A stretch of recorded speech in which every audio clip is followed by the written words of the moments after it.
At the beginning of the 21st century, in the waters of the Pacific Ocean, a silhouette emerged that defied everything humanity knew about warships. The USS Zumwalt, with its 183 meters in length and 16,000 tons of high-tech steel, was not just another destroyer. It was a revolution that sailed. Its angular and futuristic design, which seemed to have come straight out of a science fiction film, was designed to be virtually invisible to enemy radar. The stealth technology applied to the hull meant that this gigantic war machine had the radar signature of a small fishing boat. While other nations were still building ships with conventional designs, the United States presented the world with something that seemed impossible. The project was born from boundless ambition. The U.S. Navy wanted a ship that could operate autonomously in hostile waters, bombard land targets hundreds of kilometers away, and defend itself against threats that didn't even exist yet. The cost exceeded all imaginable limits. Each unit cost more than $4 billion, making the Zumwalt one of the most expensive warships ever built in human history. The original program called for 32 units, then it was reduced to 24. Then to 7, until only 3 were built. The price was so astronomical that not even the greatest military power on the planet could sustain mass production. But what made the Zumwalt so special and so expensive? It started with its integrated electric propulsion system, a revolutionary technology that generated 80 megawatts of power, enough to supply a small city. All this energy wasn't just to move the ship, but to power future weapon systems. The Zumwalt was designed with directed energy weapons in mind, electromagnetic railguns capable of firing projectiles at hypersonic speeds without using conventional explosives. The massive electrical power would allow the ship to operate high-powered lasers to shoot down missiles and drones. The advanced gun system cannons that equipped the ship were designed to fire GPS-guided munitions at distances of over 150 kilometers with surgical precision. Each projectile cost $800,000, more expensive than many cruise missiles. The cruel irony arose when the Navy canceled production of the ammunition due to the prohibitive cost, leaving the Zumwalt's powerful cannons practically useless. A $4 billion war machine sailing with cannons that had no ammunition to fire. The minimal crew was another revolutionary aspect. While conventional destroyers needed 300 or more sailors, the Zumwalt operated with only 140. Automation was everywhere. Computerized systems controlled everything from propulsion to firefighting. The bridge resembled the cockpit of a spaceship, with multiple touchscreens and holographic displays. The combat systems were integrated so that a few operators could manage multiple threats simultaneously. The inverted hull, with its sides sloping inward instead of outward, was a bold design choice that minimized radar reflection but created other challenges. The ship was less stable in rough seas compared to traditional designs. Sailors reported that navigating in adverse conditions was unlike anything they had experienced before. The bow cut through the waves in a peculiar way, creating a unique sensation of movement. The vertical launch systems housed 80 cells capable of firing a variety of missiles, from anti-aircraft to Tomahawk cruise missiles.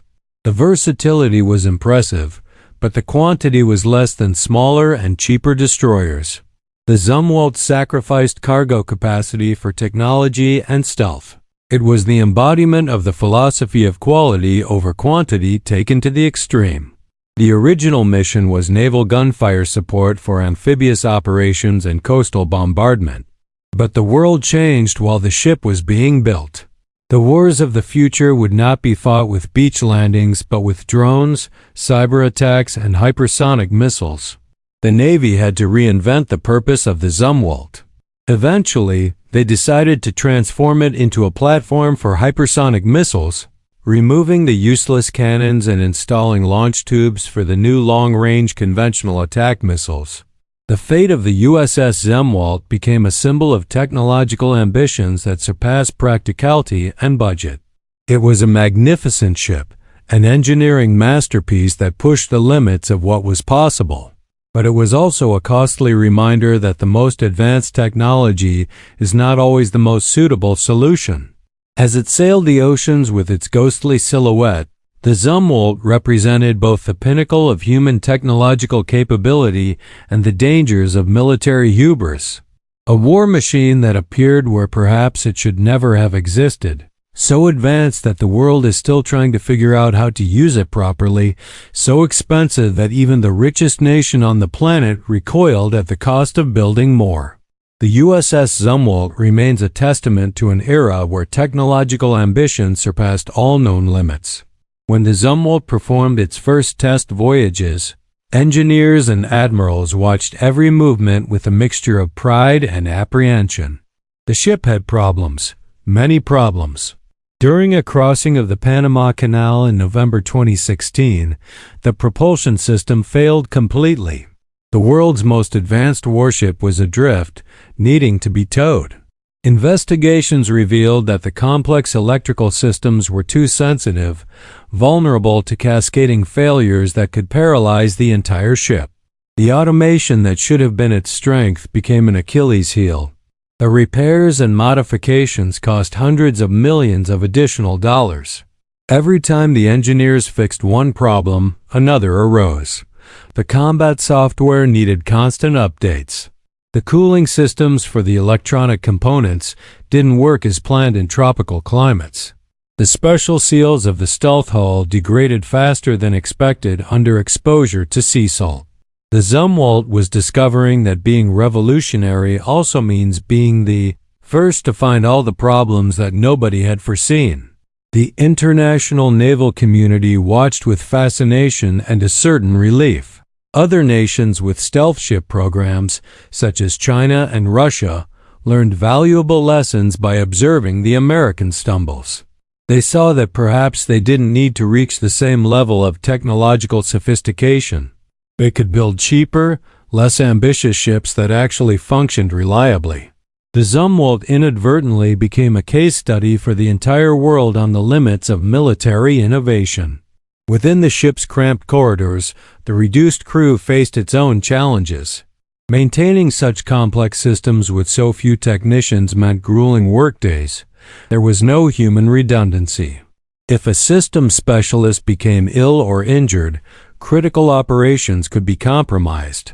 Sailors needed to be trained in multiple specialties, becoming multi-skilled technicians capable of handling advanced electronics, weapon systems, and naval propulsion simultaneously. The training took years. The crew's accommodation was surprisingly luxurious compared to conventional ships.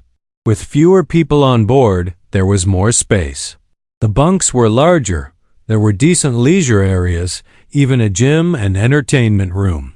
It was a tacit acknowledgement that asking such a small crew to operate such a complex machine required trade-offs.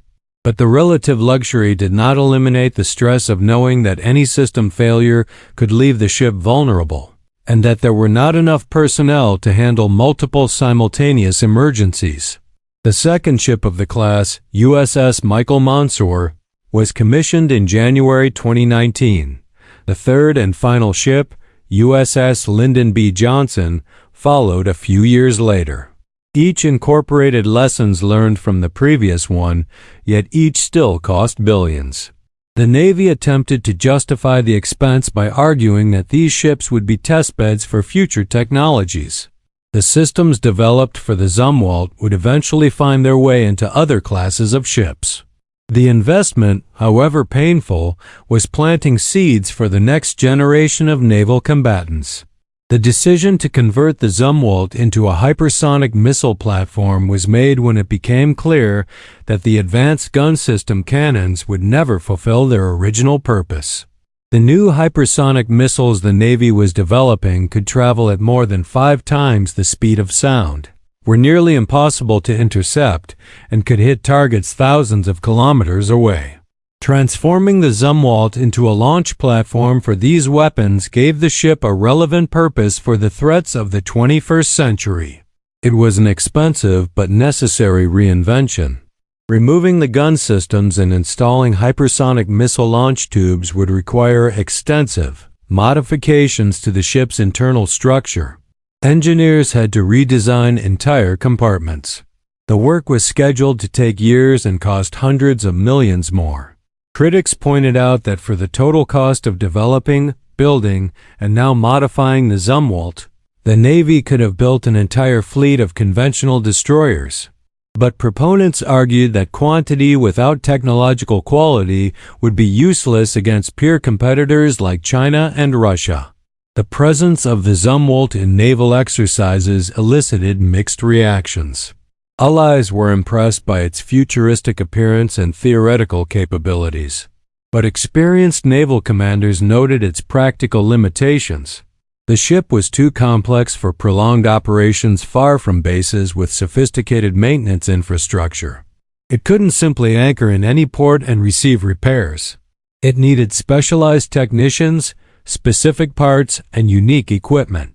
It was a thoroughbred horse that required constant care, not a robust workhorse that could operate in any condition.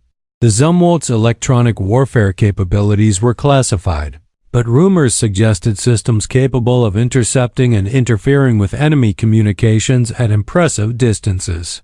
Radar arrays integrated into the hull could track hundreds of targets simultaneously. Electronic countermeasure systems could create ghost images on enemy radar, making one ship appear as 10 or making 10 ships disappear completely. In modern warfare, where information is power, these capabilities were perhaps more valuable than any cannon or missile. The stealthy silhouette worked. Tests confirmed that the enormous destroyer did indeed appear on enemy radar as a much smaller vessel. But stealth naval technology had limitations that didn't exist in aviation. A stealth aircraft flies high, far from prying eyes. A ship is always visible on the horizon to anyone with binoculars. Satellites could easily track it. Submarines could detect it by its acoustic signature. Stealth radar was only a layer of protection, not total invisibility. In real combat, against sophisticated adversaries, the Zumwalt would have to rely on much more than its angular silhouette. Naval strategists debated intensely the true role of the Zumwalt in a high-intensity conflict. Against second-tier adversaries, nations without advanced naval capabilities, the ship would be overwhelmingly superior. But against China or Russia, powers with modern nuclear submarines, supersonic anti-ship missiles, and space surveillance systems, the Zumwalt would be just another high-value target. Its astronomical cost meant that losing it would be a political and military disaster. Commanders would have to think twice before putting it in truly risky situations. This was the central contradiction of the project. A warship exists to fight, but the Zumwalt was too expensive to risk in combat. It was like owning a multi-million-dollar race car and never taking it out of the garage for fear of scratching the paint. The Navy found itself with such a sophisticated and expensive weapon that its actual use became almost unthinkable. Better to keep it as a symbol of technological power, as a demonstration of capability, than to actually test it against a competent adversary who could destroy it. The evolution of naval threats made the original concept of the Zumwalt increasingly questionable. When the project began in the 90s, no one foresaw swarms of cheap maritime drones that could overwhelm defenses. No one imagined anti-ship ballistic missiles with a range of thousands of kilometers. No one predicted how high-resolution commercial satellites would make it impossible to conceal the movements of large ships. The naval battlefield changed while the Zumwalt was being built, and it was born partially obsolete. The young sailors serving on the Zumwalt had different perspectives than the admirals. For them, the ship was a unique experience, a glimpse into the future despite all its flaws. They operated equipment that didn't even exist on other ships. They learned skills that would make them valuable to the next generation of vessels. They knew they were part of naval history, even if that history was complicated and contradictory. There was pride in serving on the most advanced war machine ever built, even knowing all its problems and criticisms. Ongoing maintenance constantly revealed unforeseen problems.